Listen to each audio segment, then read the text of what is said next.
Saudi আরবের নতুন airline Riyad air পেল তাদের প্রথম দুটি বোয়িং 7879 ড্রিমলাইনার।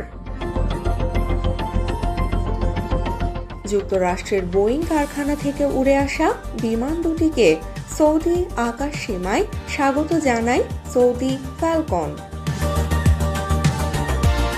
এটি রিয়াদ এয়ারের জন্য বড় একটি মাইল ফলক, কারণ আগামী 1 জুলাই থেকে শুরু হচ্ছে তাদের বাণিজ্যিক ফ্লাইট।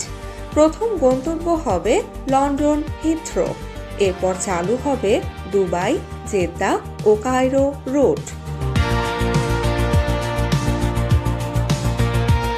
রিয়াদ এয়ারের পরিকল্পনা 2030 সালের মধ্যে বিশ্বের 100টিরও বেশি গন্তব্যে উড়াল দেওয়া।